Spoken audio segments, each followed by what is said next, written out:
The requirements of testing and staying home and staying 6 feet away, all this arbitrary nonsense. The regime is gearing up for the full gamut of restrictions again.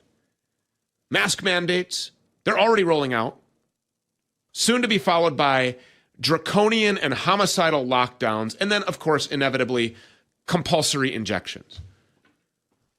And most of the right still wants to move on from this. Yeah, they want us to forget about what so many millions were forced to endure. They want to just brush away all of the deaths and the medical damage and the suffering inflicted on millions of families who lost fathers and mothers and sons and daughters. Well, we won't forget. And the best way to never forget is to keep telling the stories of individual people whose lives out of this tragedy were destroyed. Carolina Stancic is a 23-year-old Christian athlete and proud American patriot. She joined the military because, guess what? She wanted to help others, and she wanted to serve her country. She wanted to uphold the Constitution. She wanted to defend individual liberty and freedoms. Well, as a part of that service, unfortunately, she was compelled to take the COVID-19 shot, the bioweapon, and tragically, like so many others, her life has been forever altered by it. Immediately after her first dose, Carolina began to suffer massive headache, as well as pressure on her sinuses, soreness, fatigue, and dizziness. That was only a small prelude to what was coming after she got the second dose a short time later. So within a few months, Carolina was coughing up blood. She had a persistently high heart rate. She was racked with chronic pain, leaving her unable to sleep properly. And over the months, things got even worse. She ended up having not one, but 2 heart attacks, plus a small stroke. She's had 9 ER visits. She's on 5 doses of beta blockers. Her overall pill burden is 36 pills a day. She uses 3 inhalers. She can only use her legs for about 30 minutes a day because her nerves are fried. And the most indefensible of all of this, the military, the same military that forced all of this onto her in the first place, is refusing to pay. TRICARE, the military medical system, says they're not liable for this. So she's facing up to $35,000 in medical bills at the time, an amount that's certainly going to grow over time. Carolina says that she's been threatened by the military, which is demanding documents from her, yet she says the military itself has deleted much of the necessary documentation from her case. Just so we can be clear here, before all of this, Carolina was a perfectly healthy young woman who hadn't ever had so much as a fever growing up. And now her life is in shambles. Another human sacrifice on the altar of Big Pharma's profits and the Biden regime's lust for power. And there will be more, millions more, if we don't reclaim power. And more importantly, if we don't bring some much needed extreme accountability and retribution for those responsible.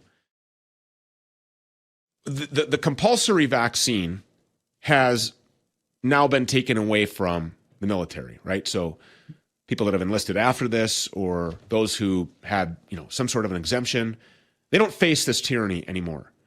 But the full gamut of restrictions is coming back again. Yet again, another time with this new variant happening. What do you think is going to happen in the military at this point? I mean, and what would you say to those who are faced with this tyranny again?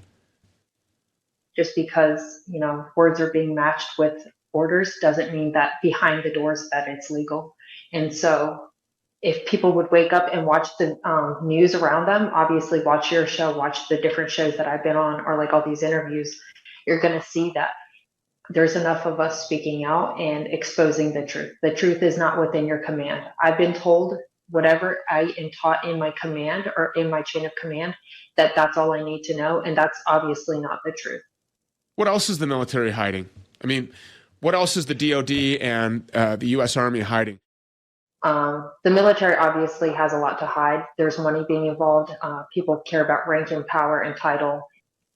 Tell us about your life before you got this injection. I was a 5-star athlete swimming. I was running cross country 10 miles in one run.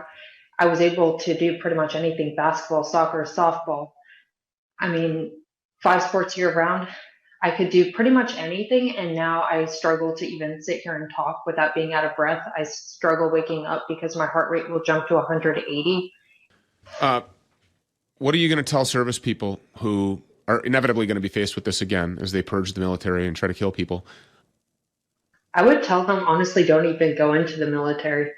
We know what they're pushing now, so I just told one person, was like, these are your rights. You can get away with the COVID vaccine and not get that vaccine. There are ways to get around it. You may suffer in the long term if you don't get it, because they will hold you accountable for the things that you don't fall into. But it's a trap. I mean, either you're going to sit there and claim some other discharge, or they're going to get you on refusal to train, refusal to obey authority, refusal to obey orders. And that's really not what the case is. Like, every single person has the obligation to care for themselves and uphold the Constitution. If they don't want to do that, then why are you in the military to begin with? I would encourage people not to join if they're not sure what they're signing up for, right? I mean, I knew what I signed up for, but that was not part of the agreement, obviously. COVID vaccine against our military was not what people agreed to. And some people knew that, and some people were new and didn't know what rights they had.